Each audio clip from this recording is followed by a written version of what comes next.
Hello all, I wish everyone is doing quite great in their life. Today is the first day and we will begin with question from 2022.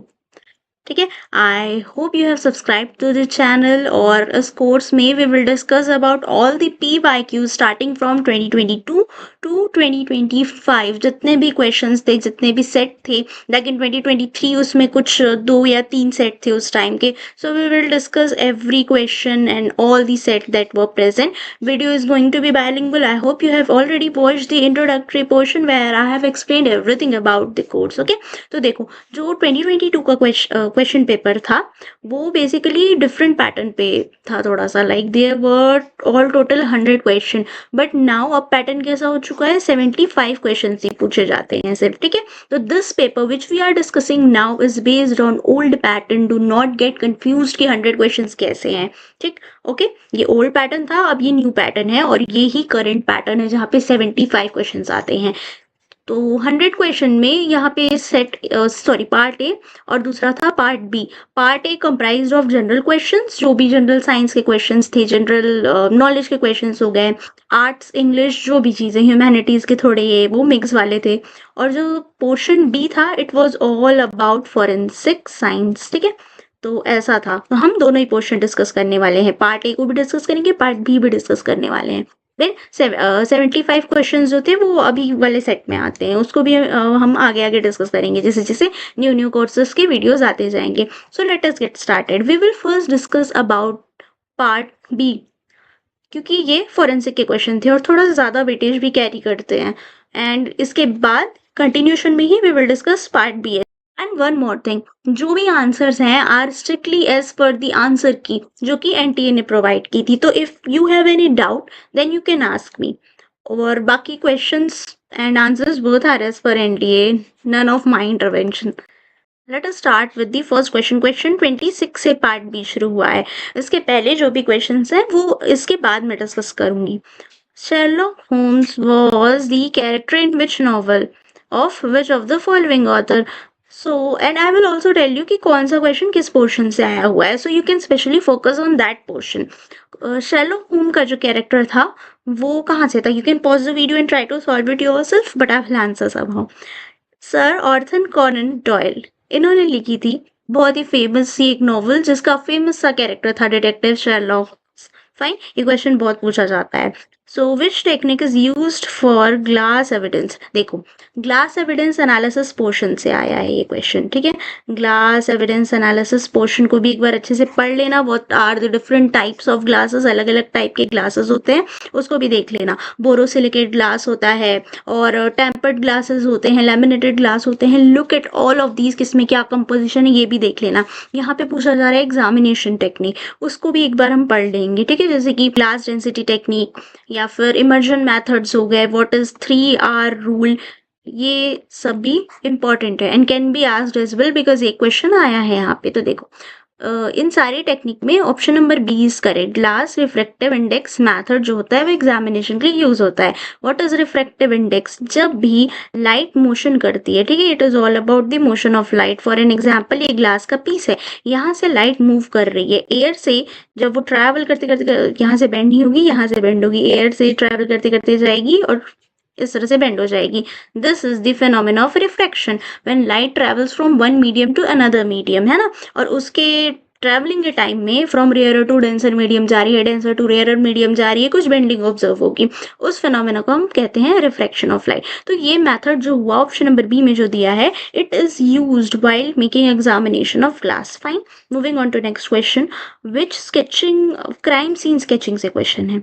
Sorry, while sketching a scene of occurrence, direction with the help of compass should be found out and marked by an arrowhead. Usually this arrowhead indicate which direction. So look at all these sketching method. जितने भी sketching methods होते हैं वो सारे sketching methods को भी prepare कर लेना. And you can check out the video from my channel as well which I have made. उसमें डिफरेंट स्केचिंग मेथड्स भी मैंने एक्सप्लेन किए हुए हैं. स्केचिंग मेथड अलग अलग टाइप के होते हैं. पर जब हम स्केचिंग कर रहे होते हैं हम नॉर्थ डायरेक्शन को देखते हैं, ठीक है। वी मेक श्योर कि स्केचिंग का जो यूजुअली हेड है, जो एरो हेड है, वो नॉर्थ डायरेक्शन की ओर पॉइंट आउट कर रहा हो। तो option A will be the correct answer, the way compass point out toward the north direction. Fine, now moving on to the another question, matching type का question है, बहुत easy है। Portion है question document, ठीक है, question document से पूछा गया क्वेश्चन है। एनाकोरिज्म, एनाकोरिज्म क्या होता है? वर्ड्स दिए हैं, you have to find out कि what is the appropriate and the correct meaning of the word. Anachronism means कि not in alignment with the time, something which is not in alignment with the time, जिसका alignment time के साथ नहीं हो रहा है। कोई एक ऐसा हमें डॉक्यूमेंट मिला, बहुत पुराना है जो, बट क्लेम किया जा रहा है कि 2019 का है, okay. Contemporary writing, something which is of the similar period. Being a forensic investigator, अगर हमें, जैसे imagine being a forensic investigator, हमें कोई राइटिंग सैंपल कलेक्ट करना है, ठीक है, तो we have to make sure कि it should be contemporary writing. मतलब ऐसा नहीं है कि क्राइम जैसे अभी किसी ने कमिट किया है एंड वो हमें आज से 5 years पहले का डॉक्यूमेंट ला के दे रहा है, ये कह के कि मैं तो पहले ऐसे लिखता था। व्हाट इफ उसका राइटिंग स्टाइल थोड़ा मोड़ा बदल चुका हो, है ना, या फिर उसे कोई ऐसे डिजीज हो गया हो जैसे पार्किंसन, जिसकी वजह से उसकी राइटिंग स्टाइल में चेंज आ गया हो, है ना, मसल्स वीक हो गई हो, कुछ भी हो सकता है। ये था कंटेम्प्रेरी राइटिंग का मीनिंग। फिर आते हैं अनोनिमस राइटिंग। अनोनिमस पता ही नहीं है किसने लिखा है, फिर क्या है ये?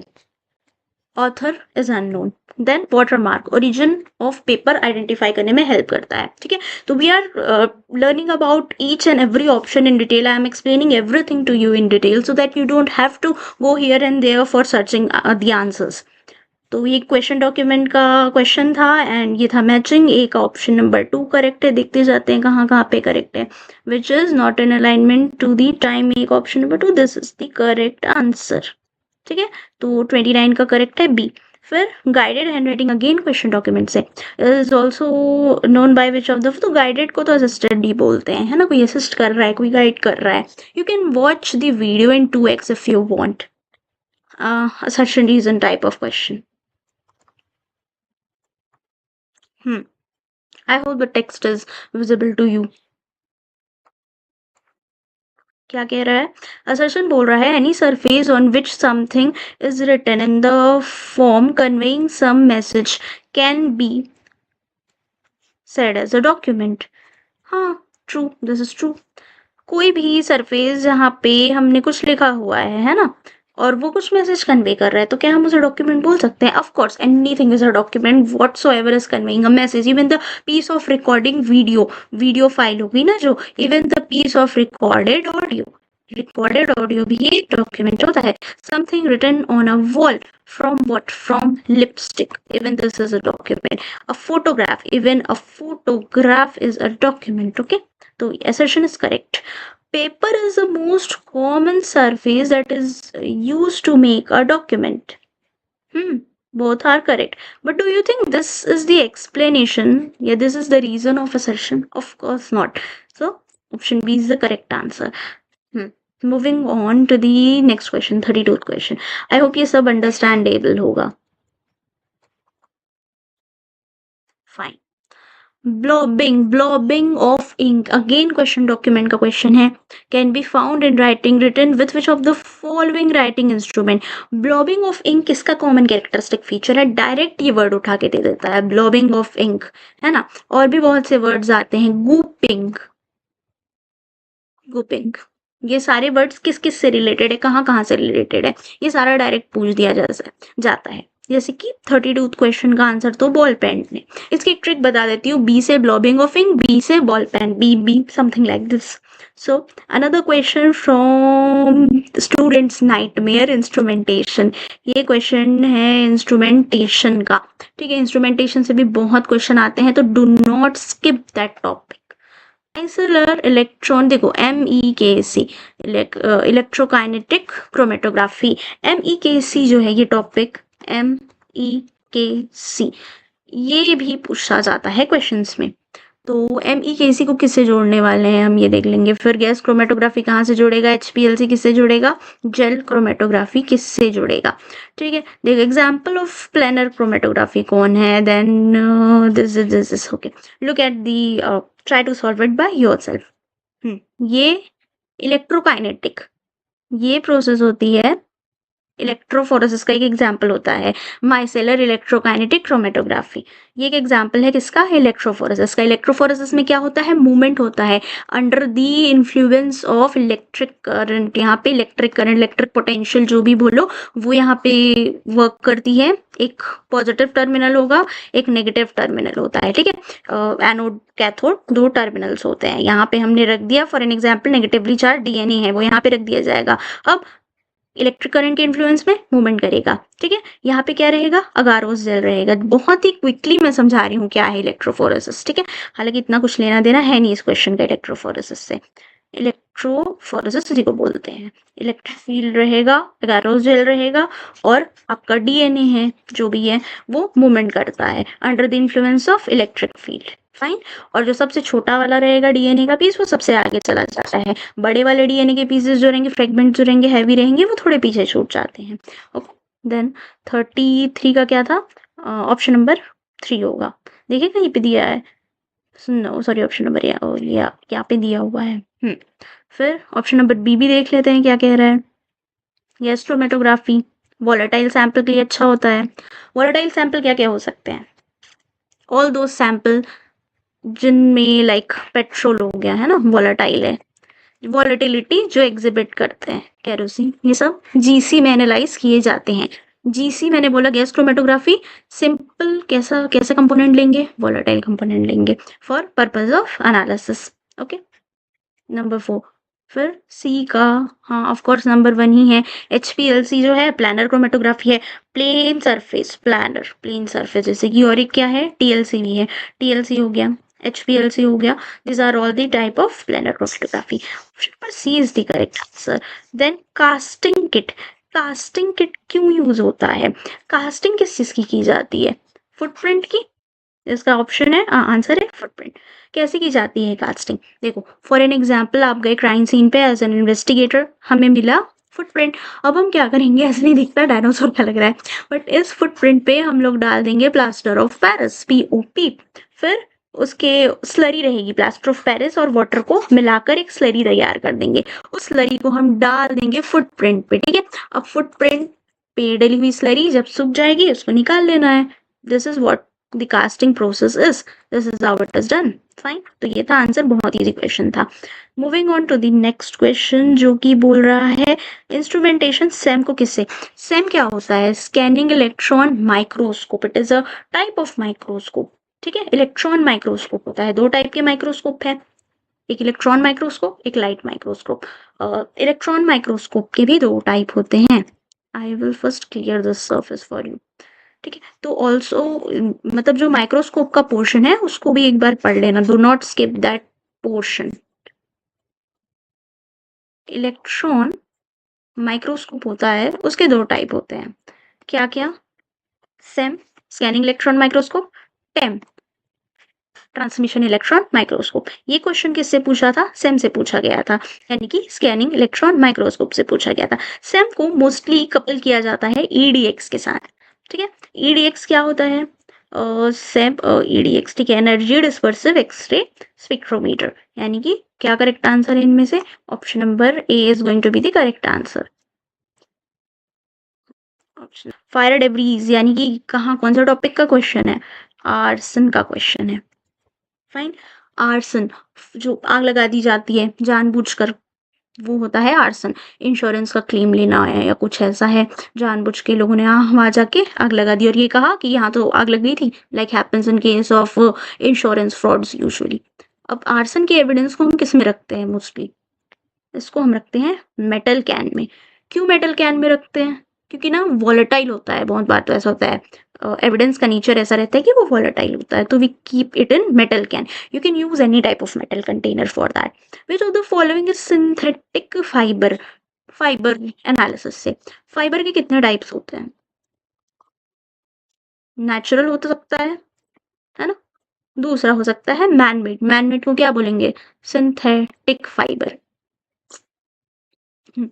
दूसरा फाइबर होता है सिंथेटिक फाइबर, जिसको हम क्या बुलाते हैं? मैनमेड फाइबर भी बुलाते हैं।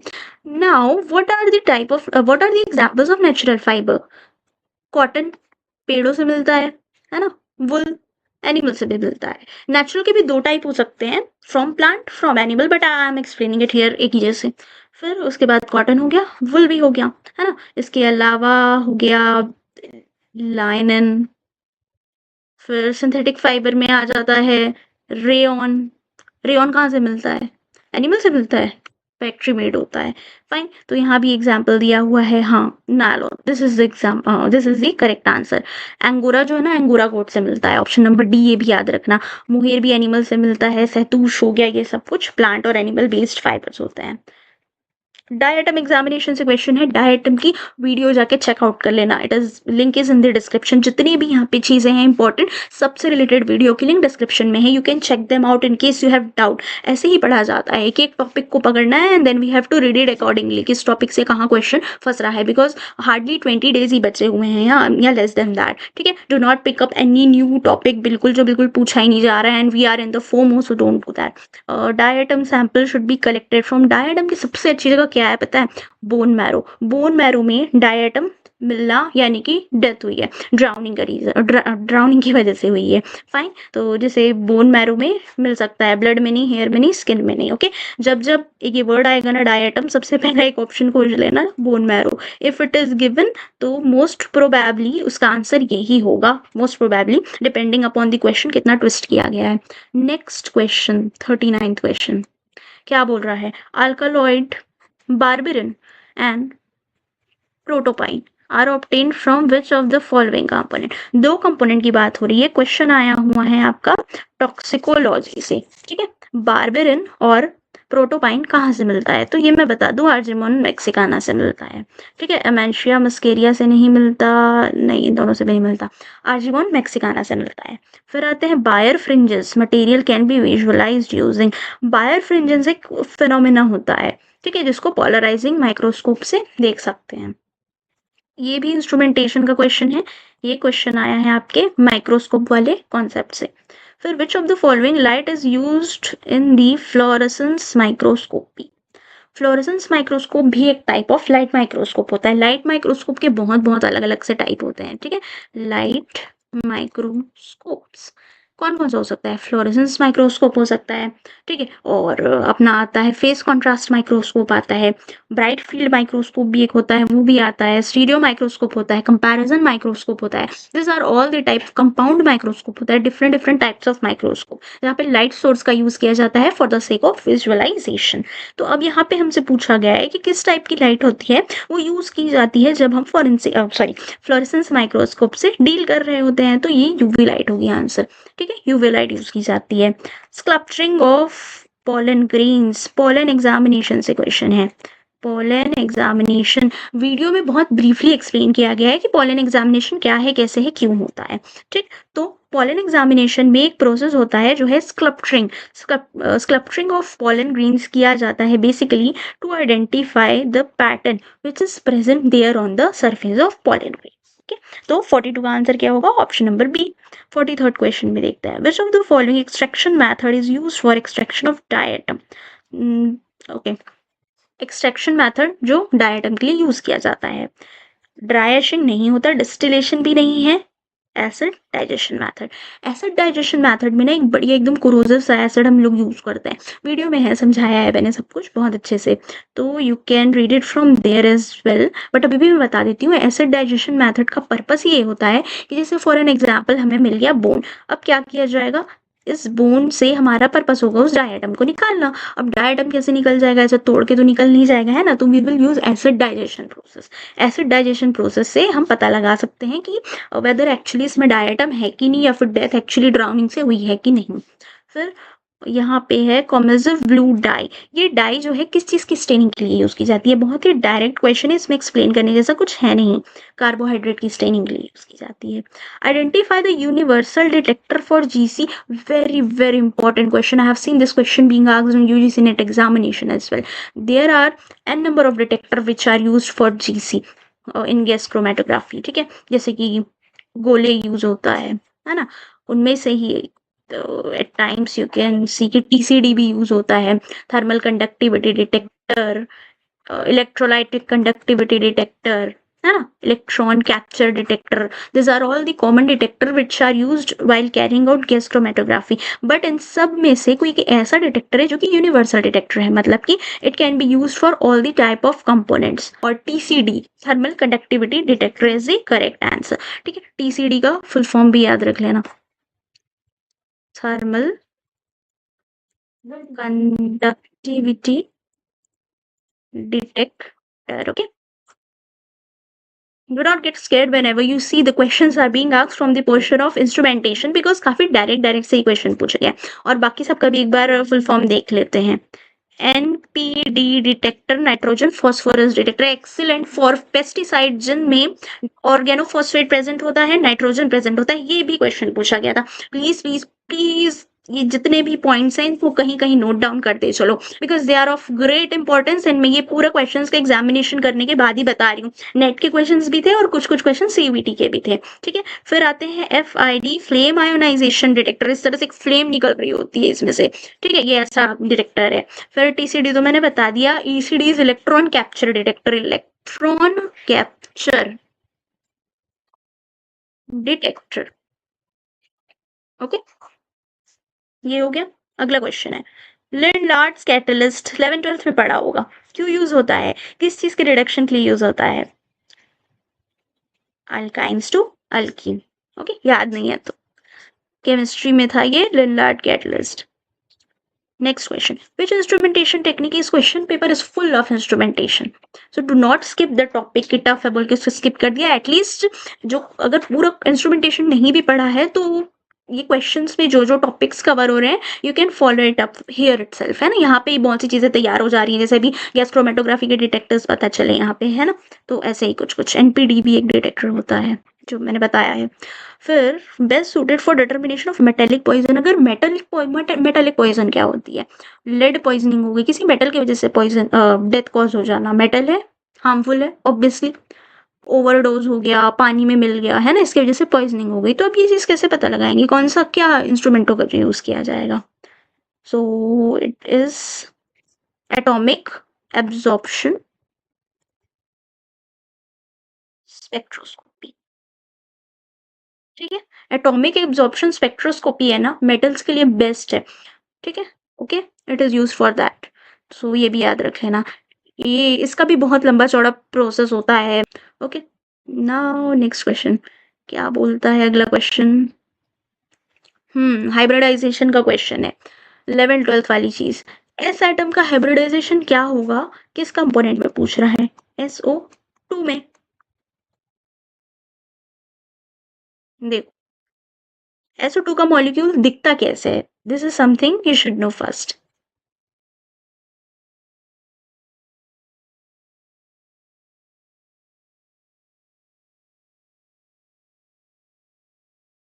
SO2 मॉलिक्यूल हाइब्रिडाइजेशन होगा sp2, fine, this is the case. फिर अगले क्वेश्चन पे आते हैं, sp2 hybridization। Let us move on to the next question, क्या पूछ रहा है, acrodynia is seen in the poisoning of, acrodynia एक कंडीशन होती है जो कि किसके पॉइजनिंग में दिखती है, हर एक पॉइजनिंग जितने भी लेड का हो, चाहे मर्क्यूरी का हो, चाहे आर्सेनिक का हो, सबके लिए एक कीवर्ड है, अभी बताते चलते हैं, but first of all you must know जो एक्रोडेनिया है वो मर्क्यूरी पॉइजनिंग में दिखता है, फाइन। बाकी बाकी सबके क्या कीवर्ड्स होंगे, तो लेड पॉइजनिंग जो होती है ना उसके केस में हमें सैटर्निज्म देखने को मिलता है, अगर कहीं पे वर्ड दिया है सैटर्निज्म, वो सैटर्निज्म किस में देखने को मिलता है, लेड पॉइजनिंग के केसेस में। डैनबरी ट्रिमर किस में मिलते हैं देखने को, ट्रिमर मतलब ऐसा shakiness of the hand, tremors आना, Danbury tremor, keep on writing this, Danbury tremor किस में दिखते हैं, again in the case of mercury poisoning only, Danbury tremor. और उसके अलावा Minamata disease, mini disease. Minamata disease कहाँ पे होता है? मर्क्यूरी पॉइजनिंग के केस में जापान में एक डिजीज हुआ था मिनीमाटा डिजीज। तो ये सारे वर्ड्स को याद रखना है। मर्क्यूरी पॉइजनिंग से रिलेटेड कौन कौन से वर्ड्स हैं? एक्रोडाइनिया, मिनीमाटा डिजीज और डेनबरी ट्रेमर, ये सब कुछ रिलेटेड है। सैटर्निज्म किससे रिलेटेड है? लेड पॉइजनिंग से रिलेटेड है। फाइन। अब आते हैं किस पे? आर्सेनिक में गार्लिक ओडर होती है। मीस लाइन, मीस लाइन्स किस में विजिबल होती है? आर्सेनिक पॉइजनिंग होती है। फाइन। इसके अलावा और मैंने क्या बोला? गार्लिक ओडर होता है। डेड बॉडी से ना गार्लिक जैसी स्मेल आती है, तो हम पता लगा लेंगे कि वो आर्सेनिक पॉइजनिंग का केस है। इसके बाद होता है सी स्नेक के वेनम का नेचर कैसे होता है? सी स्नेक का जहर होता है। What is the nature of the venom of your C snake? तो देखो, it is myotoxin, means it cause severe damage to the muscles. It is myotoxic in nature. Barbiturate drug act on which receptor? हर एक drug का mode of action होता है और हर एक drug जाके कहीं ना कहीं किसी ना किसी रिसेप्टर से रिएक्ट करता है, तभी तो वो बॉडी में जो भी हार्मफुल इफेक्ट से कॉज कर रहा होता है। When it comes to the barbiturate, वो जाके डायरेक्ट गाबा ए रिसेप्टर पे अटैक करते हैं। ठीक है, तो इसका आंसर क्या होगा? GABA receptor. Moving on to the next question. Electron configuration पूछा हुआ है, मेटल को आइडेंटिफाई करना है। क्या है? 1s2, 2s2, 2p6, 3s1, 3p6, 4s1। Potassium. Fine. Which of the following is least sensitive detector, जिसको हम HPLC से कपल कर देते हैं। ये सारे डिटेक्टर्स में ना सबसे लीस्ट सेंसिटिव है UV। इसको अगर हमने HPLC से कपल कर दिया, it is not going to be मतलब that much sensitive for all the element या फिर ऑल दी जो भी पर्टिकुलेट्स हैं या सैंपल हैं जिसे हमें डिटेक्ट करना है। क्रेटिनिन टेस्ट किसके लिए होता है? क्रेटिनिन टेस्ट किसके लिए होता है? बहुत से टेस्ट होते हैं जो कि पूछे जा सकते हैं। ब्लड का टेस्ट हो गया, सीमेन का टेस्ट हो गया, सलाइवा का टेस्ट हो गया, यूरिन का टेस्ट हो गया। कुछ कुछ नाम है जो मैं भी बता देती हूँ यहाँ पे। If you want you can read about them in detail as well, क्योंकि किसी भी टेस्ट से क्वेश्चन पूछा जा सकता है। आई होप आंसर बन गया होगा, अभी तक आ गया होगा answer. I will try to take live session someday. देखो, कुछ टेस्ट होते हैं ब्लड के। Some test are confirmative in nature, some test are presumptive in nature. Confirmative test जो होता है वो कंफर्मली एकदम अच्छे से बताता है कि हाँ भाई ये है ब्लड, ये है सीमेन, ये है सलाइवा। प्रिजम्पटिव टेस्ट को हम प्रीलिमिनरी टेस्ट भी बोलते हैं, है ना, प्राइमरी टेस्ट भी बोलते हैं।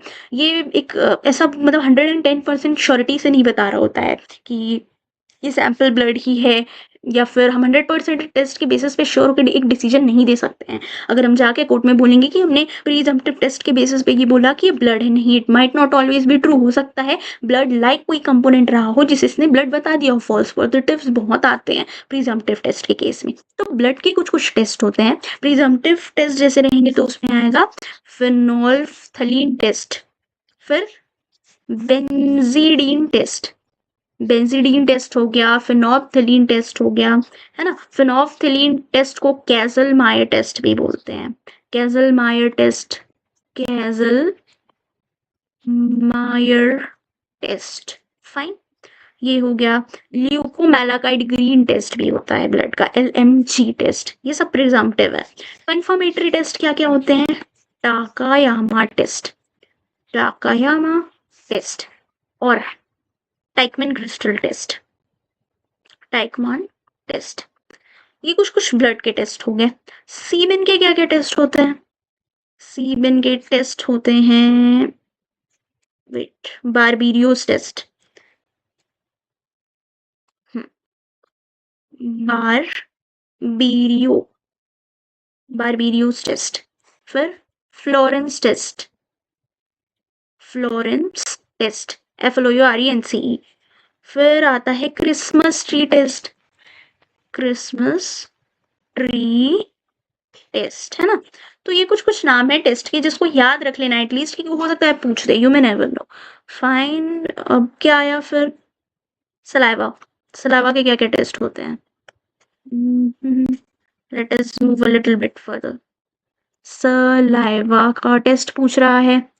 फडेबास टेस्ट, फडेबास पेपर होता है उसमें ये टेस्ट किया जाता है। और भी टेस्ट हो सकते हैं जिनका नाम I might be missing out, you can comment and tell us कि which test I am missing. हो सकता है कोई सा टेस्ट होगा जिसे मैं भूल जा रही हूँ, है ना। फाड़ेबाज टेस्ट होता है, फाड़ेबाज पेपर पे किया जाता है। देन ओके, हाँ, one more test, it is done for semen. RSID kit पे ये टेस्ट किया जाता है, RSID टेस्ट होता है। और इसके साथ में होता है Lugol's iodine test, okay? Lugol's iodine test. So these are the some examples कि कौन कौन से test blood, semen and saliva के लिए किए जाते हैं। अब बचा क्या, यूरिन। यूरिन में किया जाता है क्रेटिनिन टेस्ट, जिसके बारे में वहां पे पूछा जा रहा था। Zephyr's test, Zephyr's crystal test भी बोल सकते हैं। These are all the tests. If you don't know about them, do write them down somewhere in your copy or anywhere. पूछ सकता है कि कौन सा टेस्ट किसके लिए किया जाता है करके। Okay, let us get back to the question. Answer क्या होगा क्रेटिनिन यूरिन के लिए। Which one of the following is not correct for Longo hairs. Longo hairs होते हैं ना, बहुत ही पतले पतले से हेयर होते हैं, टाइप्स होते हैं बहुत बहुत अलग अलग बालों के। वेलस उनमें से एक टाइप होता है, लॉन्गो हेयर्स जो होते हैं वो एक अनदर टाइप होते हैं उस हेयर के ही। तो लॉन्गो हेयर्स के बारे में क्वेश्चन में पूछा जा रहा है। पुअरली पिगमेंटेड, ये सभी मैंने क्या बताया था, स्टार्टिंग में थिन होते हैं, बहुत ज़्यादा थिन होते हैं। मेड्यूला भी हाँ रेयरली ही इनमें प्रेजेंट होता है। तो ऑप्शन डी जो है वो करेक्ट नहीं है, क्योंकि बाकी सारे पॉइंट्स तो करेक्ट है। कॉम्प्लेक्स स्केल पैटर्न बिल्कुल भी नहीं होता इसमें, so they do not have any type of complex scale pattern is mentioned here. The most frequent fingerprint pattern in any population, सबसे ज़्यादा ऑफर होने वाला फिंगरप्रिंट कौन सा है पता है, लूप। लूप बहुत ही कॉमनली प्रेजेंट होता है। डिफरेंट डिफरेंट टाइप्स होते हैं फिंगरप्रिंट के। आई hope you know about them, if don't अभी देख लेते हैं। फिंगरप्रिंट अलग अलग पैटर्न में प्रेजेंट होते हैं। जैसे ये हमारा हाथ है, इसमें बहुत अलग अलग अलग अलग टाइप के पैटर्न प्रेजेंट होते हैं, सबके एक जैसे पैटर्न तो नहीं होते हैं, है ना। So what are the different types, what are the different pattern, loop. इस तरह से कुछ दिखता है, ऐसा होता है लूप पैटर्न, एक लूप बनी हुई होती है। Whorl another type. उसके बाद आर्क, आर्क ऐसा दिखता है, just like that of the mountain, something like this, ऐसा आर्क दिख रहा होता है। उसके बाद आते हैं कंपोजिट्स। कंपोजिट जो होते हैं वो एक ब्रॉड कैटेगरी होती है। कंपोजिट, कंपोजिट में बहुत अलग अलग टाइप होता है, अलग अलग कैटेगरी। एक्सीडेंटल भी आ सकते हैं, डबल लूप आता है, ट्विन लूप बोलते हैं, लेटरल लूप है, और एक्सीडेंटल पैटर्न है जो मैंने बताया था, सेंट्रल पॉकेट लूप होता है ना। तो ऐसे बहुत बहुत अलग अलग पैटर्न आ सकते हैं, लेकिन ये मेन 4 कैटेगरी है जिसको याद रखना है। सबसे ज्यादा कॉमनली कौन पाया जाता है पता है, लूप। लूप के बाद जो थोड़ा सा लीस्ट कॉमन है वो है वर्ल। ठीक, सबसे कॉमन कौन सा पैटर्न है, लूप। उसके बाद कौन सा पैटर्न है, वोल।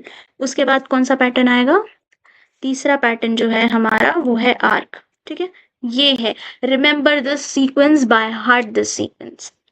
Then we have another question, matching type question है। Matching type questions are often very easy, मतलब एक दो आता होगा तो बाकी सारा ऐसे बनता चला जाता है।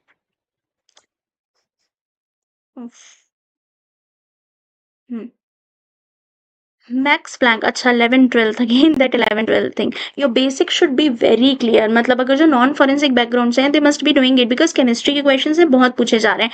किन्होंने किस यूनिवर्सिटी से पढ़ाई की थी, इस क्वेश्चन में यही पूछा गया है। Max Planck from University of Munich. Option number A का ऑप्शन नंबर 3, तो देखो कहाँ कहाँ दिया है, यहाँ भी ऑप्शन नंबर 3 है, यहाँ पे भी ऑप्शन नंबर 3 है। ओके, यूनिवर्सिटी ऑफ वेनिया, option number D must be correct. Then C का 4th है यूनिवर्सिटी, ओके, नील्सबर्ग university of sorry university of Copenhagen. Fine, this is something, मतलब जो ऑब्वियसली शायद बहुत लोगों को ना पता हो। कुछ ऐसे क्वेश्चंस होते हैं which are quite like out of context है, कि बहुत ज़्यादा कॉम्प्लिकेटेड होते हैं। अब किस साइंटिस्ट ने कौन सी यूनिवर्सिटी में पढ़ाई की हमें कैसे पता होगा, बहुत रेयर होते हैं इस टाइप के क्वेश्चन आते हैं। एंड चूंकि नेगेटिव मार्किंग है, so you should be very wise कि ये अटेम्प्ट करना है या नहीं करना है। ठीक है, नेगेटिव मार्किंग है, -1 हो जाएगा एक गलत क्वेश्चन के लिए, गलत आंसर के लिए, सॉरी।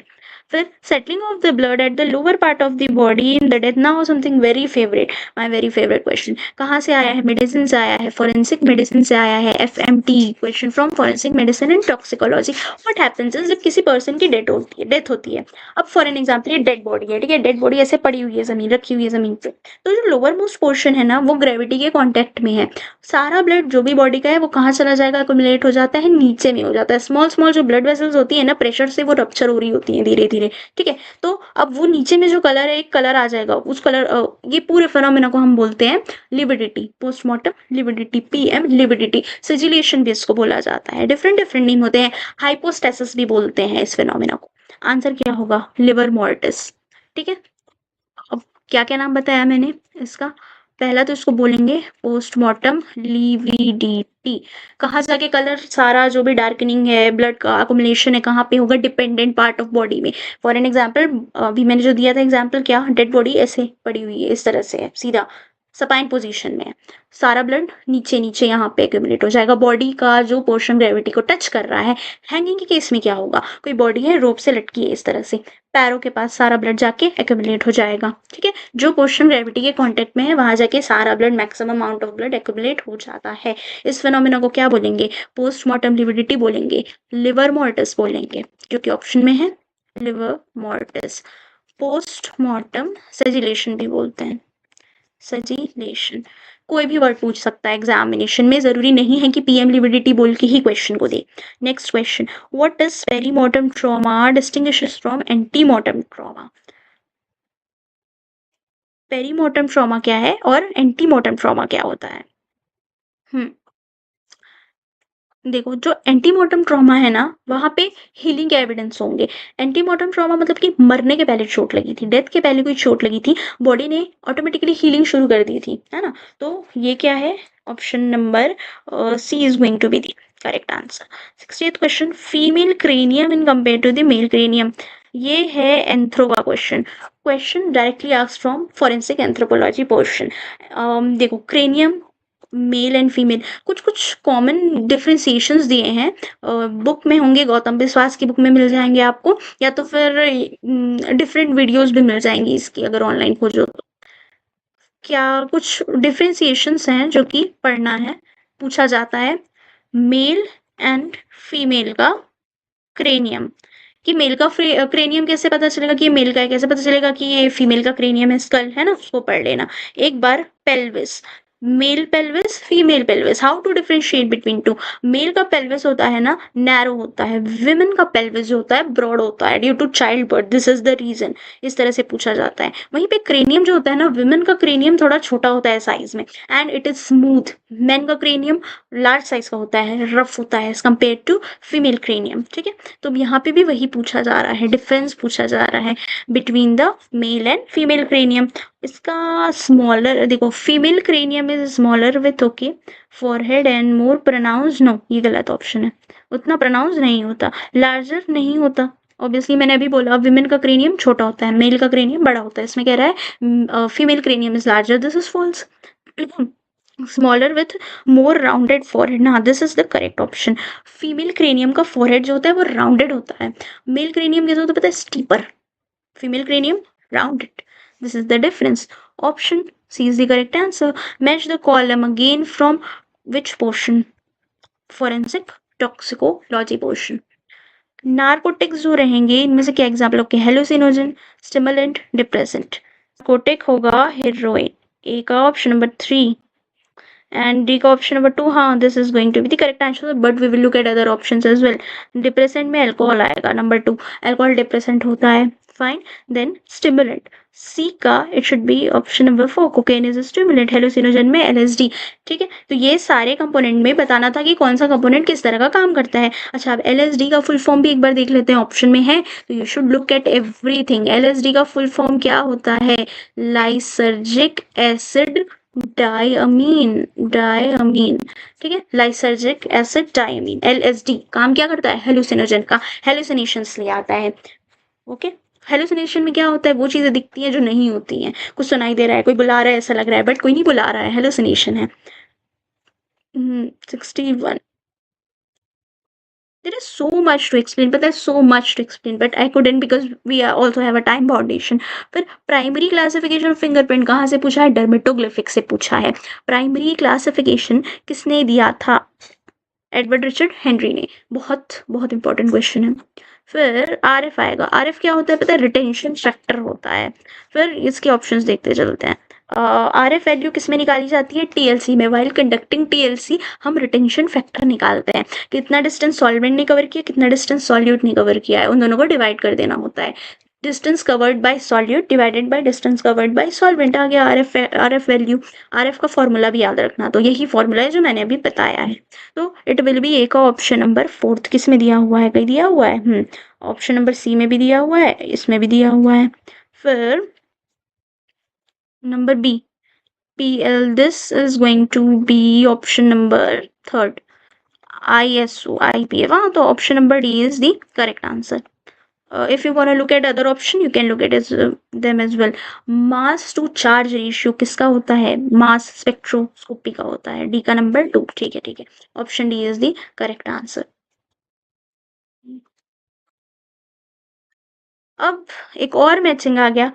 पायरोलाइजर, ये भी इंस्ट्रूमेंटेशन का क्वेश्चन है. Paper is full of questions from instrumentation portion.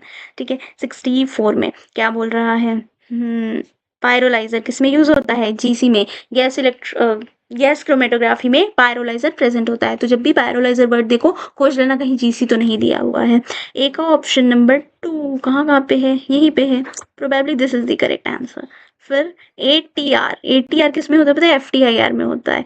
Same scanning electron microscope. अब भी क्वेश्चन था, पूछा था सेम को किस में से कपल करते हैं? याद करो. सेम को किससे कपल कर रहे थे? ईडीएक्स के साथ कपल कर रहे थे. पूछा था, भी क्वेश्चन में पूछा था, फिर वही रिपीट किया है. तो जिनसे वो क्वेश्चन बना होगा डेफिनेटली ये क्वेश्चन तो बन ही जाना है.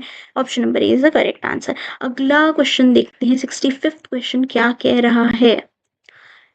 In a photochemical reaction, each molecule of the reaction substance absorbs a single photon of radiation, causing a reaction and is activated to form a product. This phenomena is known as. ये पूरे एक phenomena का description है जिसे हम Stark-Einstein law बोलते हैं. Stark-Einstein law भी सिलेबस में दिया हुआ है.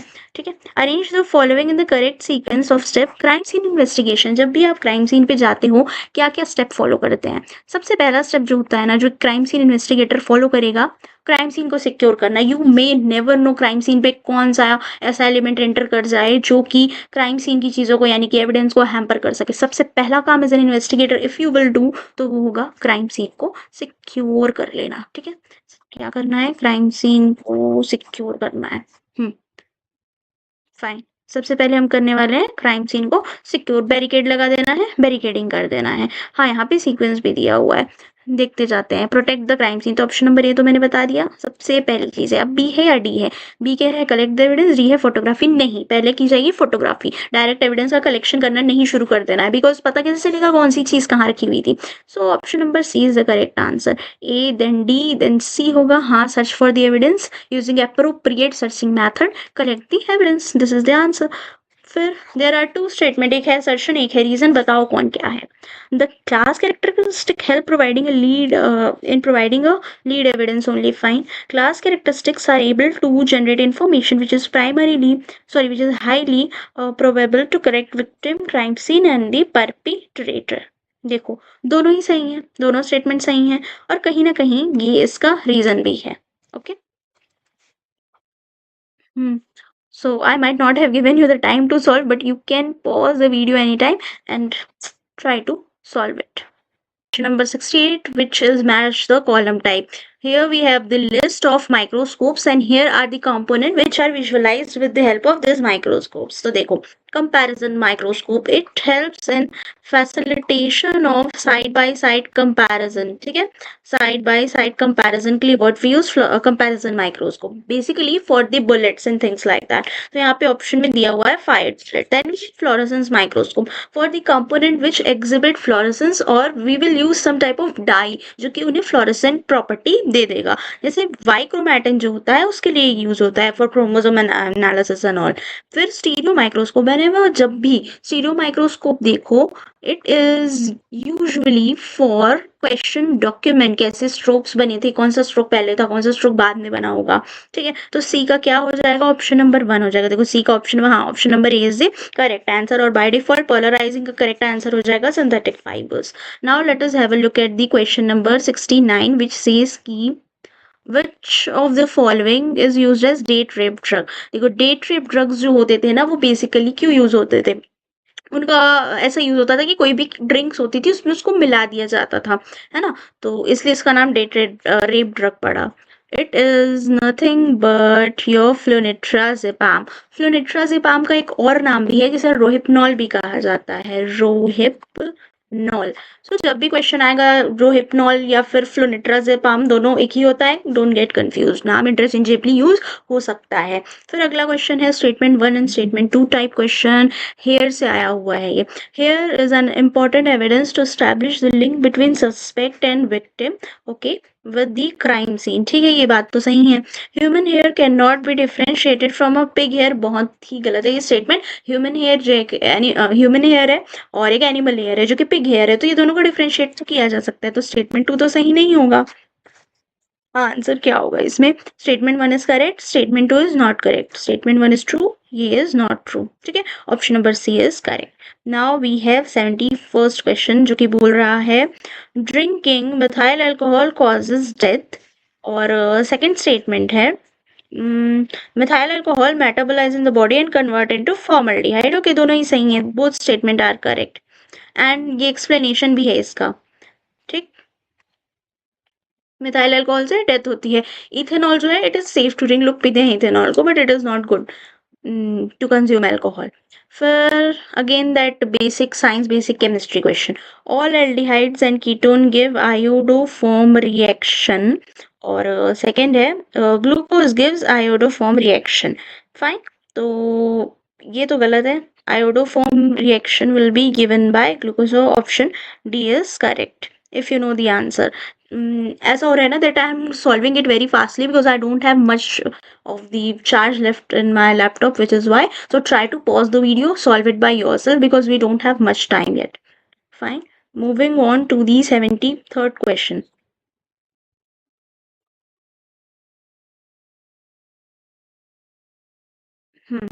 राइसिन, राइसिन किसका, रिसनस कम्युनस जो होता है, रिसनस कम्युनस, ठीक है, रेसोनेंस कम्युनिस में राइसिन प्रेजेंट होता है। Ricin is a type of metal toxin, बिल्कुल भी नहीं, प्लांट टॉक्सिन है राइसिन। ठीक है, ricin is capable of stopping transcription. देखो अब इसमें ऐसा है कि स्टेटमेंट 1 तो सही है, स्टेटमेंट 2 सॉरी स्टेटमेंट 1 और 2 दोनों ही फॉल्स है, क्योंकि ये मेटल टॉक्सिन नहीं है। रेसिनस कम्युनस एक प्लांट है, प्लांट का ही वो है, क्या बोलना चाहिए, सीड और समथिंग, राइसिन जो है वो उसमें ही प्रेजेंट रहता है, तो फिर मेटल कैसे हुआ, ये भी दोनों ही स्टेटमेंट गलत है। नाउ 74th क्वेश्चन फिर से उसी से आया है, बहुत इजी क्वेश्चन है, सिंबल बताना है केमिकल के, एलिमेंट के। सो बेसिक जनरल नॉलेज पे बेस्ड है। मर्क्यूरी का सिंबल क्या होता है, Hg। Hg मतलब कि हाइड्राजरम, हाइड्राजरम की वजह से Hg उसका सिंबल पर पड़ा है। ठीक है, मर्क्यूरी इज Hg। ए का क्या है, फोर्थ है, option B will be the correct answer, but ऐसे डायरेक्ट टिक नहीं करना है, और भी ऑप्शंस को देख लेना है। जैसे कि टंगस्टन W से रिप्रेजेंट होता है, तो क्या बी का 1 है, हाँ, then Au is for gold, Au क्या है, और है ना, तो फिर SPDF block element, general chemistry के भी काफी क्वेश्चंस हैं इसमें, और इसके साथ साथ हमें बहुत सारे इंस्ट्रूमेंटेशन के भी क्वेश्चंस देखने मिले हैं। एसपीडीएफ ब्लॉक में एस ब्लॉक के एलिमेंट कौन कौन से होते हैं पूछा है, देन पी का पूछा है, सिमिलरली डी के लिए भी पूछा है, ठीक है, एफ के लिए भी पूछा हुआ है। देखो एस ब्लॉक एलिमेंट में क्या क्या आएगा, सोडियम, पोटेशियम, मैग्नीशियम, कैल्शियम, इसके सामने में ही दिया हुआ है एकदम। ए का option number 1, option D is going to be the correct answer, but और भी ऑप्शंस देख रहे हैं। बी का पी ब्लॉक एलिमेंट थर्ड है, B C N H E, helium जो हो गया वो अपना नोबल एलिमेंट में आता है, and this is the correct answer. Then next question, 76th question, the ability to establish the exact whereabouts of an item of evidence and under whose control it was since the collection to the courtroom. कह रहा है कि कोई भी हमें evidence मिले, कोई भी वेयर अबाउट मिले, वो किसके कंट्रोल में रहेंगे, from collection to making it reach to the court room. अब ये जब जैसे कि ये कंट्रोल प्रोसेस होती है, इस प्रोसेस का नाम क्या है पूछ रहा है ना. कोर्ट रूम तक जाने का, एविडेंस का वो जो एक पाथवे होता है, हाँ पाथवे होता है एविडेंस का, कहाँ से कहाँ तक का, क्राइम सीन से लेके क्राइम सीन में एविडेंस मिला, उसका पाथवे था, क्राइम सीन से गया गया कहाँ तक गया, कोर्ट रूम में गया. इस पाथवे को क्या बोलते हैं, चेन ऑफ कस्टडी बोलते हैं इसको. Okay, chain of not command. Where are rest of the options. Chain of investigation भी नहीं बोलते, चेन ऑफ कस्टडी बोलते हैं. फाइन. देन उसमें सील्स लगती हैं एंड बहुत सारी चीजें होती हैं, फिर उसे ओपन किया जाएगा, देन फिर अगेन सील लगेगी and things like that happen continuously. यहाँ पे इन्वेस्टिगेशन होती है, यहाँ पे एनालिसिस होगा एविडेंस का, और एविडेंस को टोटल कोर्ट में पहुंचा के उस पर डिबेट्स होंगी, things like that will go. फिर इंटेंडेड राइटिंग पूछ रहा है, is not visible in naked eye may be. कौन सा इंस्ट्रूमेंट इंटेंडेड राइटिंग के लिए यूज होता है क्वेश्चन डॉक्यूमेंट का क्वेश्चन है. इंटेंडेड राइटिंग क्या होती है, जब हम बहुत प्रेशर लगा के कहीं भी लिखते हैं तो उसके पीछे में छप जाती है चीजें, है ना. जैसे हमने एक पेज लिया, बहुत ही प्रेशर लगा के उस पर लिखा, पीछे पीछे चीजें छप गई, उसको भी डिसिफर किया जा सकता है. किस इंस्ट्रूमेंट के थ्रू किया जा सकता है, वही यहाँ पे पूछा है. तो याद रखना एस्डा के थ्रू. एस्डा क्या है, Asda electrostatic detection apparatus. Again इसके बारे में डिटेल नॉलेज चाहिए तो वीडियो है चैनल पे, go and check it out. एस्डा. फिर आता है which molecule will show shortest carbon hydrogen bond length. बहुत सिंपल है, बॉन्ड लेंथ का क्वेश्चन है. फाइन. मैच द कॉलम का क्वेश्चन है, कहाँ से पूछा गया है, एब्जॉर्प्शन. वही बेसिक बायोलॉजी का क्वेश्चन है ये भी, not much related to forensic science. Absorption, ingestion, inhalation and आखिरी में क्या है, इंजेक्शन. देखो इनहेलेशन का प्रोसेस जो है वो तो रेस्पिरेशन से रिलेटेड होता है ना. फिर म्यूकस मेम्ब्रेन भी है, यहाँ के भी ऑप्शंस को देखते हैं. Mouth, entry into the body through the needle, injection ही है. Entry into the body through the needle, D का ऑप्शन नंबर 3 है, तो 79 का ऑप्शन नंबर डी ही सही होगा. फाइन. और देख लेते हैं absorption by mucous membrane. Then B का it will be option number first. Injection कैसे होता है, थ्रू माउथ, खाना किसी चीज को इंजेस्ट करना. Okay, now we have the sequence of eruption of milk teeth in human being, something of great importance. Forensic anthropology का क्वेश्चन है ये, बट ऐसे जनरल कॉमन सेंस का क्वेश्चन भी इसे बोला जा सकता है. ठीक है, सबसे पहले अगर कोई टीथ आता है तो वो है लेटरल इंसिजन. लेटरल इंसीजर किसका पूछ रहा है, मिल्क टीथ का इरप्शन पूछ रहा है. ठीक है, लेटर सेंट्रल इंसीजर सबसे पहले आता है, फिर आता है लेटरल इंसीजर. सबसे पहले सेंट्रल इंसीजर, फिर लेटरल इंसीजर्स आते हैं, देन कैनाइन आता है, फिर उसके बाद we have first molar, then followed by second molar. ABCDE ये है सीक्वेंस ऑफ अकरेंस. सबसे पहले central incisor, second lateral incisor, then we have canine, fourth we have first molar followed by the not CM, SM, second molar. This is the sequence of what, of eruption of your milk teeth, है ना. Milk teeth के eruption का sequence है. Memorise the exact sequence, पूछेगा exam में, exact ये sequence देख के you can tick the answer. बीचों बीच सबसे बीच में देखो यहाँ पे कैनाइन है ना, उसके इधर इधर जो भी क्या बोलना चाहिए, कॉर्नर में सबसे पहले सेंट्रल इंसीजर है, फिर उसके बाद है ना सेकेंडरी मोलर. कौन सा ऑप्शन सही होगा, तो ऑप्शन नंबर ई. हाँ, this is the correct answer. I think Now let us have a look at question number 81 जो कि match the column type question है. Alan Curry, Karl Landsteiner, Alex Jeffrey, WM Krogman, सारे famous जो भी contributors हैं उनका नाम है यहाँ पे, और फील्ड है फॉरेंसिक साइंस की, किसमें किसका कंट्रीब्यूशन था. तो देखो क्रॉगमैन का था फॉरेंसिक एंथ्रोपोलॉजी में, तो क्या डी का फोर्थ कहीं पे दिया है, यहाँ पे दिया हुआ है. और आगे और देखते जाते हैं, जैसे यहाँ पे दिया हुआ है क्रॉगमैन का. ओके, यहाँ पे भी दिया हुआ है. Fine. Alex Jeffrey DNA profiling के फील्ड में उनका कंट्रीब्यूशन था, तो सी का ऑप्शन नंबर 2 है. यहाँ पे है, यहाँ पे भी, ओके, यहाँ भी सेम है. चलो आगे बढ़ते हैं. Karl Landsteiner ABO blood grouping में, ABO ब्लड ग्रुपिंग में कार्ल एंड स्टीनर का कंट्रीब्यूशन था, किसमें आएगा blood grouping in serology, B का 3 हो जाएगा, देन बी का 3 तो सिर्फ इसमें ही है, तो option number C is the correct answer, Alan Curry for toxicology. ठीक है, अगला है, 2 स्टेटमेंट दिए हुए हैं, करेक्ट स्टेटमेंट हमें इनमें से आइडेंटिफाई करके बताना है। Every contact leaves a trace, okay it does, हर एक कॉन्टेक्ट कोई ना कोई ट्रेस छोड़ता है, आप कहीं भी कुछ भी छू कर आ रहे हैं तो वहां आपका कोई ना कोई एविडेंस रह जाएगा, be it your fingerprint, be it your sweat residue या anything as such.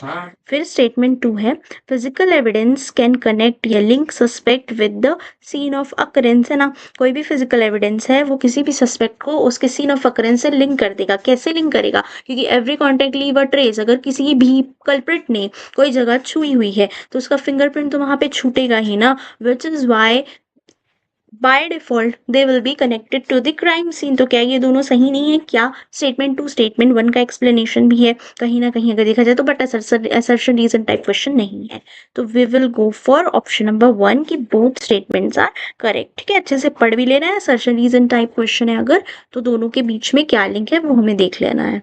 Moving on to the next question, we have assertion reason. Algor mortis are the post-mortem changes that causes a body to lose heat. Algor mortis को ना post-mortem cooling भी बोलते हैं। Fine, जब death हो जाती है उसके बाद में body will undergo certain changes, rigor mortis, liver mortis, algor mortis, ये 3 टर्म्स होते हैं बेसिकली, और लिवर मोर्टिस हम पढ़ चुके थे, पोस्टमार्टम लिविडिटी बोलते हैं। अब ये क्वेश्चन है एल्गर मोर्टिस के बारे में जो है postmortem cooling. Fine, Newtonian law follow करता है, न्यूटन लॉ ऑफ कूलिंग ये फॉलो करता है, एक इसका ग्राफ भी बनता है, but let us not go that deep into the concept. फिर the rate of heat loss is influenced by factor जैसे कि location, size of the body, victim की clothing and the weather conditions. Fine, तो देखो दोनों ही statement correct है।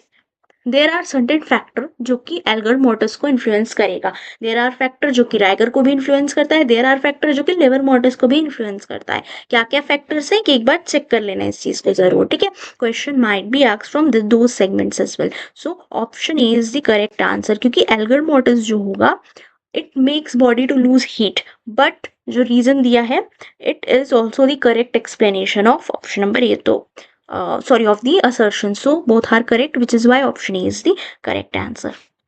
Moving on to the next question. Question number 84. Assertion. In crime scene examination, photography plays a crucial role. Obviously, it does. Whenever we examine a crime scene, it is mandatory to document कि whatsoever procedure you are following and taking into consideration. उनमें से एक होता है photography, इसके अलावा videography भी की जाती है, साथ ही साथ नोट्स भी हम बनाते हैं, है ना, नोट्स भी बनाते चलना होता है, फोटो, वीडियो, नोट मेकिंग, ये तीनों चीज होती है जो कि पार्ट है डॉक्यूमेंटेशन का। Fine, human eye may skip observation but not a camera if used properly. Okay, both the statements are correct. ठीक है, तो each and every questions are being explained in detail, so do not forget to share it with your friends as well, and you can subscribe if you want. फिर we have statement 1 and 2। Reverse phase chromatography में mobile phase polar होता है। ठीक है, इसमें ये लिखा हुआ है जो कि सही है। In reverse phase chromatography stationary phase is polar, no. In reverse phase देखो 2 टाइप की क्रोमेटोग्राफी, एक तो नॉर्मल वाली होगी और एक होगी reverse phase chromatography. When we talk about reverse phase chromatography, यहाँ पे मोबाइल फेज जो रहेगा इट विल बी पोलर, वहीं जो स्टेशनरी फेज होगा ये नॉन पोलर होता है। ठीक है, stationary phase, what is the difference between जो mobile phase and stationary phase? देखो स्टेशनरी फेज जो रहेगा वो स्टेबल रहेगा, सॉलिड, मोस्टली सॉलिड होता है स्टेशनरी फेस। ठीक है, अब स्टेशनरी फेस के ऊपर मोबाइल फेस का मूवमेंट होता है। Your mobile phase can be anything, it can be gaseous in nature, it can be liquid in nature as well. Mobile phase कुछ भी हो सकता है दोनों में से। जब हम रिवर्स फेस क्रोमेटोग्राफी की बात करते हैं वहां पे मोबाइल फेज आपका पोलर होगा, वहीं पे स्टेशनरी फेज नॉन पोलर होगा। नॉर्मल क्रोमेटोग्राफी की बात करेंगे, केस जस्ट रिवर्स हो जाएगा, मोबाइल फेज जो रहेगा वो नॉन पोलर होगा, स्टेशनरी फेज पोलर होगा। Okay, do not get confused in the concept. So as per this question, your correct answer should be option number C. Fine. Moving on to question number 86. assertion reason है. Again, question this maybe this last segment has a vast number of assertion reason questions. Examination of fire burn pattern is a critical aspect in arson investigation. Obviously, बिना fire burn pattern के you cannot proceed with the arson investigation. Fire burn pattern provides information about the origin and direction of fire. देखो, fire burn का pattern जैसा भी रहेगा, उससे as a forensic investigator you will get to know कि origin क्या है exactly fire का, कहाँ से आग लगाई गई है या फिर अपने आप लगी है. क्योंकि एट टाइम्स क्या होता है ना, जानबूझकर for insurance claim and things like that people often use this tactics. तो फायर बर्न पैटर्न के एनालिसिस से you will get to know कि कहाँ से आग लगाई गई थी, ओरिजिन क्या है, directionality of fire can also be known with these things. So both are correct, and yeah, it is the correct explanation of the assertion. Moving on to another question. क्या है अगला क्वेश्चन? बहुत ही easy type का question है. Basic chemistry से आया हुआ क्वेश्चन है. बेसिक केमिस्ट्री पे भी एक बार फोकस कर लेना. जो 11th-12th में हमने पढ़ी थी, ये क्वेश्चन उससे आया है. About the isomerism. ये ऑप्टिकल आइसोमेरिज्म का क्वेश्चन है. Which type of isomerism is exhibited by the chiral carbon के द्वारा कौन सा आइसोमेरिज्म एग्जिबिट किया जाता है? तो optical isomerism. I have told the answer already. फिर match the column type of question. DNA typing से आया हुआ है. पॉलीमरेज चेन रिएक्शन यानी कि पीसीआर जब हम कर रहे होते हैं उसमें एक बैक्टीरिया यूज होता है, थर्मस एक्वाटिकस. बहुत ही हाई टेम्परेचर में भी ये अपने आप को समहाउ सर्वाइव कर लेता है. तो ऑप्शन ए के लिए we will have this Taq polymerase, Taq DNA polymerase Thermus aquaticus से ही ड्राइव किया गया रहता है. ठीक है. तो this might be the correct answer, but we will look at all other options as well. RFLP क्या होता है? Restriction fragment length polymorphism. Restriction enzyme का यूज होता है इसमें. कोडिस में सारे ह्यूमन डीएनए डेटाबेस सेव होते हैं. जैसे कि फिंगरप्रिंट के लिए क्या यूज होता है? फिंगरप्रिंट के लिए एफीज यूज होता है. रिमेंबर, क्वेश्चन यहाँ से भी पूछे जाते हैं. एफीज में क्या होता है? फिंगरप्रिंट का डेटाबेस सेव होता है. वहीं पे व्हेन इट कम्स टू कोडिस में क्या सेव होता है? डीएनए. ह्यूमन बीइंग जितने भी हैं ऑल अराउंड द वर्ल्ड, उन सबका डीएनए का डेटाबेस इसमें सेव होता है. ठीक है. Human identification database. तो सी का क्या ऑप्शन होगा? Option B is the correct. Option B is correct answer for the question. Now question number 89. टॉक्सिको से आया हुआ क्वेश्चन है. स्पाइनल पॉइजन क्या है? कार्डियक पॉइजन क्या है? फाइटोटॉक्सिक मतलब कि वैसे टॉक्सिन्स जो कि प्लांट से डराइव हुए रहते हैं. नॉन वोलेटाइल ऑर्गेनिक पॉइजन इनमें से कौन सा है? Okay, let us have a look at all the digitalis, purpurea, mandarex, एब्रीन. एब्रीन कहाँ से आता है? किसका कंपोनेंट है एब्रीन? एब्रस प्रिकेटोरियस का. Abrus precatorius. Nux vomica. Okay. तो for spinal poison we have this nux vomica, strychnine. Then option number, yeah, it might be the correct answer, but we will look at all the other options the way we did. B. For B we have digitalis purpurea. digitalis purpurea जो होता है, digitalis purpurea, ये एक type का cardiac poison होता है. Fine. Then फाइटोटॉक्सिन. अब मैंडरैक्स और नक्स वोमिका इन दोनों में ही बचा हुआ है. कौन सा सही आंसर होगा? So phytotoxin, it will be abrin. Abrus precatorius. Mandrax is non-volatile organic poison. So we got the answer. Question number 90. We have only 92 questions. So dragon drop reagent react with alkaloid and benzodiazepine and give orange spot. ठीक है, ये सही है. Dragendorff reagent orange colour के spots देता है. Dragendorff reagent contain bismuth subnitrate acetic acid, yes, and potassium iodine. Composition भी सही है. Both are correct. Dragendorff reagent जो होता है वो ऑरेंज कलर देगा, और इसके साथ साथ इसमें जो कंपोनेंट मेंशन है वो सारे कंपोनेंट भी इसमें प्रेजेंट रहते हैं, पर ये इसका रीजन बिल्कुल भी नहीं है. So option number B is the correct answer. Both the statements are correct, but are A का रीजन नहीं है. अनदर स्टेटमेंट टाइप क्वेश्चन क्या दिया है? Diffusion of oxygen at the tissue level is affected by carbon monoxide, phosgene and cyanide. 3 type of gaseous poison. तीनों ही बहुत harmful gaseous poison है। कार्बन डाइऑक्साइड का तो ऐसा है कि जब भी वो ऑक्सीजन से मिल जाएगा ना, कार्बोक्सी हीमोग्लोबिन बनाएगा, carboxy haemoglobin, which is often the reason why death is caused. Then curare is a condition where diffusion of oxygen is affected by is affected at tissue level. ये गलत है। Curare is a type of arrow poison. Curare एक type of arrow poison होता है। What happens is, देखो arrow poison मतलब कि arrow में पॉइजन लगा दिया जाता है। ये फॉर एन एग्जांपल एरो है, इसके टिप में बहुत सारा पॉइजन लगा दिया जाएगा। पर्पस क्या है यहाँ पे पॉइजन लगाने का, कि जब भी किसी एनिमल पे अटैक किया जाएगा, मोस्टली जंगल ये सारे एरियाज में यूज होता है शिकार के लिए, फॉर हंटिंग पर्पस। तो whenever you will put arrow and poison on the arrow, and जब इससे हम हंटिंग करेंगे तो ultimately it will cause death of the animal, ठीक है, ऑन द स्पॉट। तो curare is used as arrow poison. Statement 1 सही है, स्टेटमेंट 2 सही नहीं है। तो करेक्ट क्या होगा इसमें, option number C. Myoglobin O2, myoglobin कहाँ पे बनता है, मसल्स में होता है।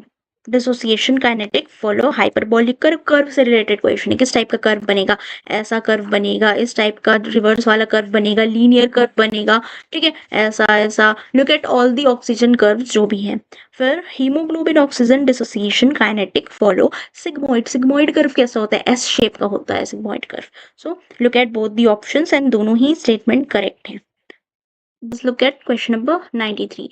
Which of the following help to determine the approximate time since death? Means कि हम डेड बॉडी को देख के कैसे पता लगा सकते हैं कि आखिर कितना देर हो चुका है, कितना टाइम हो चुका है उसकी डेथ हुए हुए उस पर्सन की, है ना।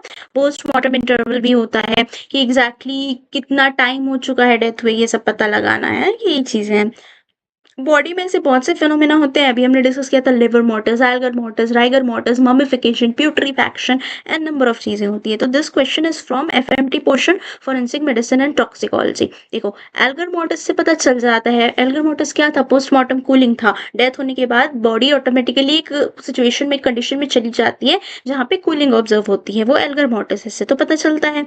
अमाउंट ऑफ फूड नहीं, इससे नहीं पता चलता कितना फूड प्रेजेंट है, जो भी डिसीज है उनके स्टमक में, इसका कोई लेना देना है ही नहीं टाइम सिंस डेथ से। Fine. Amount of strontium in ocular fluid and rigor mortis से भी पता चल जाता है, ए से पता चल जाएगा, सी से पता चल जाएगा, ई से भी पता चल जाएगा, पेरिकार्डियल फ्लूइड से। सो इसका सही आंसर है option number 94th question. Which of the following is essential requirement to commit forgery for signature by simulation? ठीक है, तो फोर्जरी से क्वेश्चन आया हुआ है। साइमुलेशन अलग अलग टाइप की फोर्जरीज होती हैं, डिफरेंट डिफरेंट टाइप की। Let us quickly revise it here itself. जैसे ट्रेसिंग से फोर्जरी हो सकती है, कार्बन कॉपी जो हम लेकर करते हैं ना, वो ट्रेसिंग की फोर्जरी है, वो बहुत इजीली डिटेक्टेबल है बिकॉज उसमें कुछ भी नेचुरल वेरिएशन नहीं रहेगा। ट्रेसिंग के टाइम पे एग्जैक्ट कॉपी प्रोड्यूस होती है। देन फोर्जरी बाय साइम्युलेशन, साइम्युलेशन जो है ना यही है फोर्जरी बाय साइम्युलेशन, ठीक है। यहाँ पे ये एक हो सकता है एग्जैक्ट वैसा ही एक हमें मॉडल मिल जाएगा, कोई मॉडल सिग्नेचर, अब हम उसको देख देख के कर रहे हैं। फिर होता है फोर्जरी बाय मेमोरी, हमें कोई मॉडल नहीं मिलेगा, सिग्नेचर नहीं मिलेगा, याद था कि हमने कभी देखा था कि हाँ भाई ऐसे दिखती है वो जो भी उन पर्सन की सिग्नेचर है, लाइक पेरेंट्स की सिग्नेचर है वो ऐसा दिखता है, तो मैंने ऐसे ऐसे कर दिया कोई भी सिग्नेचर, ठीक है। क्या है, फोर्जरी बाय मेमोरी होता है, बहुत इजीली डिटेक्ट हो जाता है ये भी, क्योंकि जरूरी नहीं कि हमें सारे स्ट्रोक्स एज इट इज याद हो जो ओरिजिनल पर्सन बनाता है, ठीक है। तो ऑप्शन डी यहाँ पे करेक्ट है। ऑड वन आउट बताना है, डिस्पर्शन, रिफ्रैक्शन, रिफ्लेक्शन, डिस्टॉर्शन। सब पढ़ने से समझ आ रहा है डिस्टॉर्शन ही है जो बहुत अजीब सा वर्ड है, क्योंकि देखो लाइट रिफ्लेक्शन शो करती है, यहाँ जैसे एक कार्डबोर्ड बॉक्स है, लाइट आई इधर चली गई, क्या है रिफ्लेक्शन। रिफ्लेक्शन क्या होता है, मैंने फर्स्ट क्वेश्चन में समझाया था, फर्स्ट या सेकंड क्वेश्चन में शायद। लाइट एक मीडियम से दूसरे मीडियम में जाएगी और बेंड हो जाती है, this bending of light is known as reflection of light.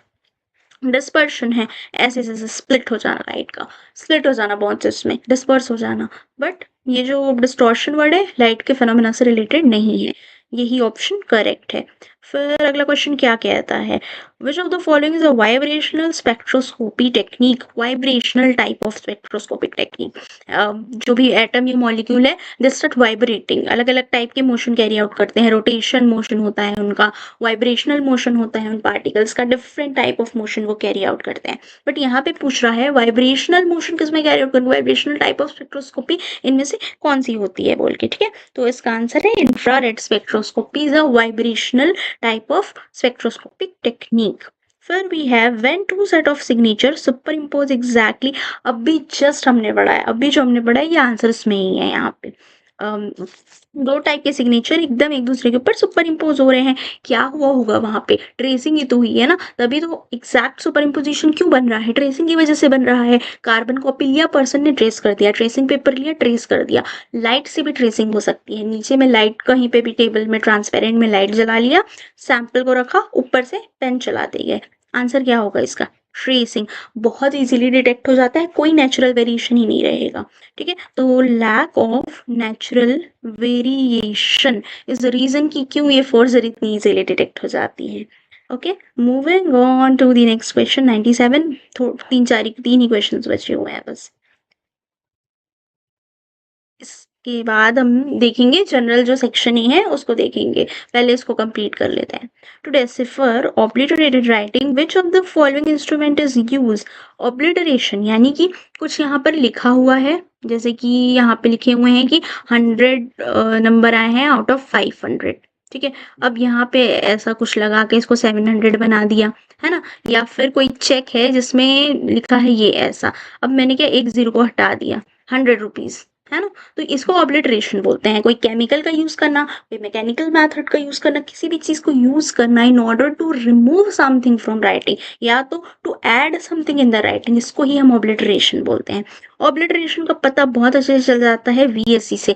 VSC मस्त एक बहुत अच्छा इंस्ट्रूमेंट है जिसमें different different type of light sources embedded रहते हैं, इक्विप्ड रहते हैं कहना चाहिए, ठीक है। It makes question document analysis super easy, forgery of note के केस में भी यूज हो सकता है। एसडा अभी हमने पढ़ा था, किस चीज के लिए था एसडा, अभी जस्ट हमने पढ़ा था इसको, इंटेंडेड राइटिंग के लिए, इंटेंडेड राइटिंग के लिए, ठीक है।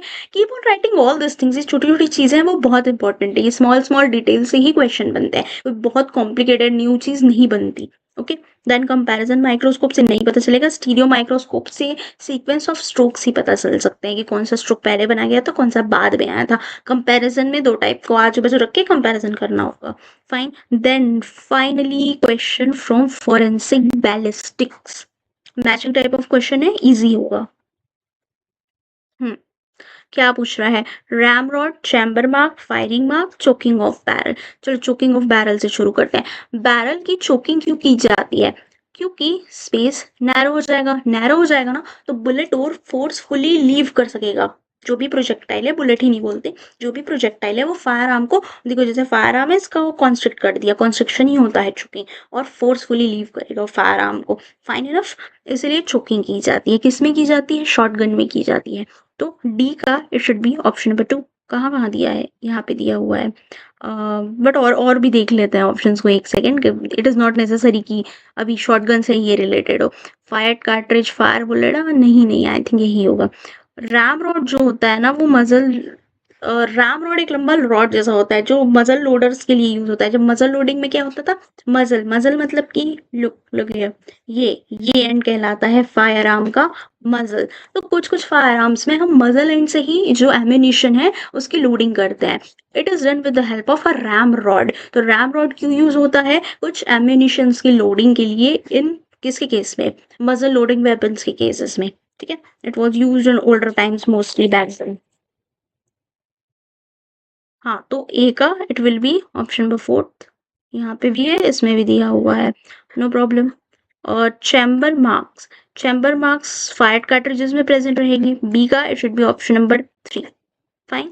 सी का it will be option number 1, rifling marks तो बुलेट में ही रहेंगे, एंड चोकिंग, हाँ शॉटगन वो सही था, option number C is the correct answer. फिर arrange the following in organic extraction method of DNA isolation.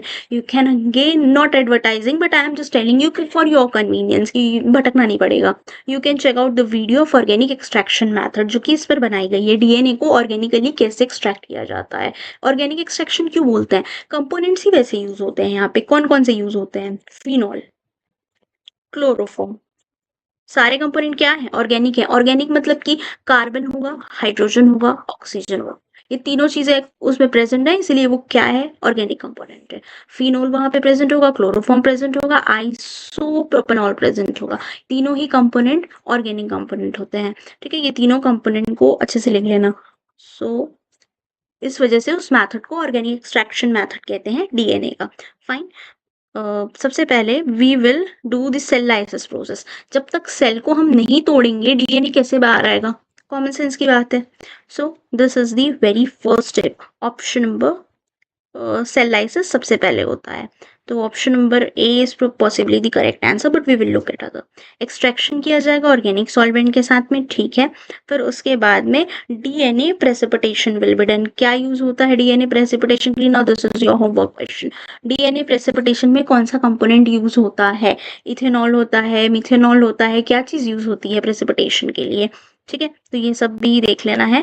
And for DNA precipitation this that and all by quantification last में किया जाएगा। DNA quantitation की भी बहुत सारे मेथड होते हैं। क्वांटिफिकेशन क्यों किया जाता है, कितना डीएनए निकला ये तो पता होना चाहिए ना। यही रीजन होता है कि हम लोग क्वांटिफिकेशन करते हैं डीएनए का। ठीक है, तो this is it. I hope we are done with all the 100 question. सारे क्वेश्चन अच्छे से समझ में आ गए होंगे। अगर yes, so do not forget to subscribe the channel. And और भी बाकी सारे ऐसे ही हम पेपर्स डिस्कस करेंगे। ये तो जस्ट बिगिनिंग है, ये पहला पेपर था सीयूईटी का जो हुआ था फॉरेंसिक साइंस का। ओके, सो सारी चीजें क्लियर होंगी। जो जो कॉन्सेप्ट इसमें आए हुए हैं, जो जो मैंने यहाँ पे पढ़ने के लिए बोले हैं, read them all once. Okay, thank you so much and share it with your friends.